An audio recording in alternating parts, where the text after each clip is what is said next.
బులెటిన్లో breaking news చూస్తున్నాం. జంతర్ మంతర్ దగ్గర జరిగిన కాక్రోచ్ జనతా పార్టీ యువతీ యువకులు చేపట్టిన నిరసనల్లో అరాచక శక్తులు చొరబడ్డాయా?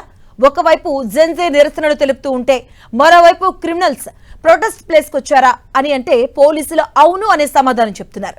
ఢిల్లీ పోలీసులు జంతర్ మంతర్ నిరసనల దగ్గర ఫేషియల్ రికగ్నైజేషన్ చేపట్టారు. ఇందులో పాత కేసులు ఉన్న వారిని గుర్తించారు. దాదాపుగా 2783 మంది పాత నేరస్తులు నిరసన జరిగిన ప్రాంతాల్లో తిరిగినట్టుగా తెలియజేశారు. అత్యంత తీవ్రమైన నేరారోపణలు ఉన్నటువంటి 989 మంది నిరసనల్లో పాల్గొన్నట్టుగా గుర్తించారు. హత్య కేసులు ఉన్న 101 మంది కూడా నిరసనలు జరిగిన ప్రాంతంలో సంచున్నట్టు గుర్తించారు.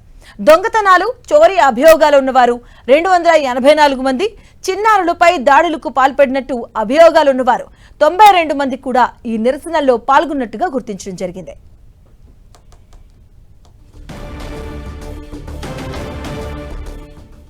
ఇదే అంశానికి సంబంధించిన పూర్తి డీటెయిల్స్ మా కరెస్పాండెంట్ గోపి అందిస్తారు. గోపి,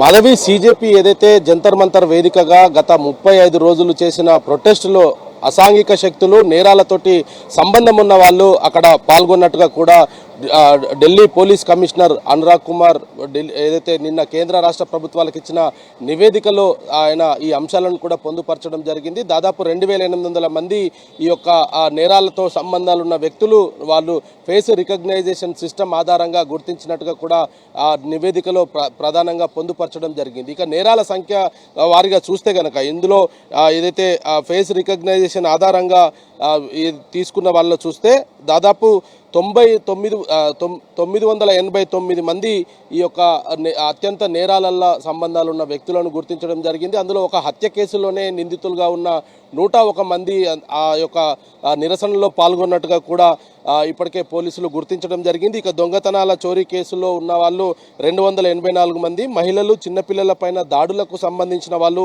92 మంది కూడా ఉన్నట్టుగా ఈ నివేదికలో పొందుపరచడం జరిగింది. అయితే చలో సంసద్ కార్యక్రమం పేరుతోటి సీజేపీ చేసిన ఆందోళన, ఆ తర్వాత పోలీసులపైన దాడి, పోలీసు వాహనాల ధ్వంసం చేయడము, పబ్లిక్ ఆస్తులను ధ్వంసం చేసే పలు సెక్షన్ల మీద దాదాపు 10 ఎఫ్ఐఆర్లను కూడా ఢిల్లీ పోలీసులు నమోదు చేయడం జరిగింది. అయితే చర్చల్లో భాగంగా కేంద్ర ప్రభుత్వంతో జరిపిన చర్చల్లో భాగంగా యువకులపైన, అదే ముఖ్యంగా విద్యార్థులపైన నమోదు చేసిన కేసులన్నింటినీ కూడా వెనక్కి తీసుకోవాలనేది సీజేపీ ప్రధానంగా అయితే తమ డిమాండ్ను కేంద్రం ముందు ఉంచడం జరిగింది. దానికి కేంద్ర ప్రభుత్వం కూడా అంగీకరించింది. ఈ సందర్భంలో ఢిల్లీ కమిషనర్ ఇచ్చిన నివేదిక సంచలనమైన విషయాలను అయితే వెలుగులోకి వస్తున్నాయి. నేరస్తులంతా కూడా ఈ ప్రొటెస్ట్లో పాల్గొన్నట్టుగా ఇక్కడ మనకు అర్థమవుతుంది. ఆ నివేదిక చూస్తే మరి ఇప్పటికే వీళ్ళపైన పలు కేసులు నమోదైన నేపథ్యంలో మరి ఈ జంతర్ మంతర్ వద్ద జరిగిన ఈ నిరసన కార్యక్రమాలపైన కూడా జరిగిన 10 ఎఫ్ఐఆర్లలో మరి వాళ్ళను కూడా గుర్తించినట్టు ఇప్పటికే కమిషనర్ అయితే నివేదిక పొందుపరచడం జరిగింది. మరి దీన్ని ఇప్పటికే కేంద్రానికి, రాష్ట్రానికి సంబంధించి ఆ నివేదికను కూడా సమర్పించిన నేపథ్యంలో మరి ఏ విధంగా చూడబోతుంది కేంద్ర హోంశాఖ? ఎందుకంటే ఢిల్లీ పోలీసింగ్ అంతా కూడా కేంద్ర హోంశాఖ ఆధ్వర్యంలోనే పనిచేస్తుంది కాబట్టి మరి కేంద్ర హోంశాఖ ఈ నివేదికను ఏ విధంగా చూడబోతుంది? మరి రానున్న రోజుల్లో ఇప్పటికే నేరాలలో పాల్గొన్న వారిపైన వారిని అదుపులోకి తీసుకొని మరి వారిపైన ప్రత్యేకమైన కేసులు ఏమైనా నమోదు చేస్తారా, లేదా ఇప్పటికే 10 ఎఫ్ఐఆర్లు నమోదైన నేపథ్యంలో విద్యార్థులను మినహాయించి మిగతా వారందరినీ కూడా నేరస్తులుగా చూపిస్తూ ఛార్జ్షీట్ దాఖలు చేస్తారనేది కూడా ప్రస్తుతానికైతే వేచి చూడాల్సిన పరిస్థితి ఉంది. సీజేపీ తమ ప్రశాంతమైన నిరసన కార్యక్రమాన్ని ఒకవైపు తెలుపుతూనే మరోవైపు నేరస్తులంతా కూడా ఆ యొక్క జంతర్ మంతర్ వేదిక వద్దకు రావడం, అక్కడ ఏదైతే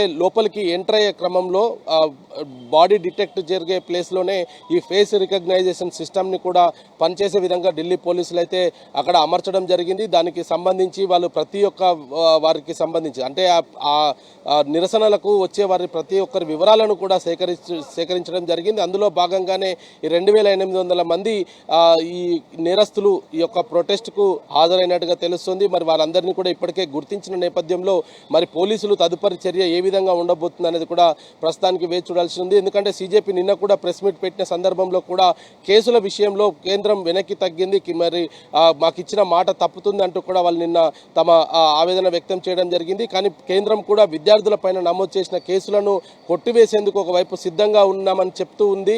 మరి ఈ నేపథ్యంలో గతంలో నమోదైన నేరస్తుల వివరాలను మరి ఏ విధంగా చూడబోతుంది, మరి ఎందుకంటే ఇందులో చాలా కీలకమైన నేరస్తులు ఇందులో ఉన్న నేపథ్యంలో మరి అక్కడ ఇంకా ఏదైనా విద్రోహం జరిగి ఉంటే, అంటే ఆ విద్యార్థుల పైన కావచ్చు లేదా ఇటు పోలీసుల పైన కావచ్చు, ఇటువంటి నేరస్తులు కనుక ఇంకా దాడికి పాల్పడ్డారా అన్న దానిపైన ఆ కోణంలో కూడా ప్రస్తుతం అయితే పోలీసులు దర్యాప్తు చేస్తున్నారు. ఇక ఫేస్ రికగ్నైజేషన్ సిస్టమ్ ద్వారానే కాకుండా ఇటు సోషల్ మీడియా ద్వారా కావచ్చు, ప్రసార మాధ్యమాలలో రికార్డ్ అయిన దృశ్యాలను కూడా ప్రస్తుతం పోలీసులు అయితే పరిశీలిస్తున్నారు. దాదాపు 3000 గంటల ఫుటేజ్ను ప్రస్తుతం పోలీసులు అయితే పరిశీలిస్తున్నట్టుగా తెలుస్తుంది.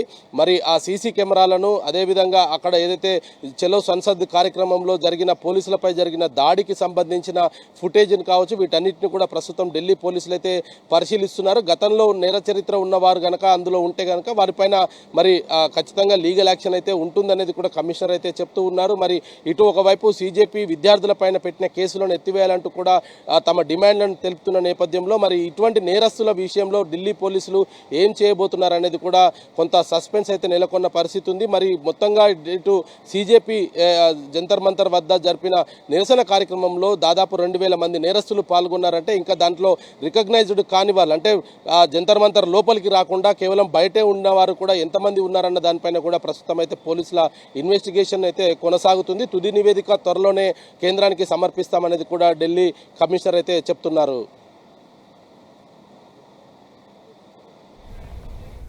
Right, thank you Gopi.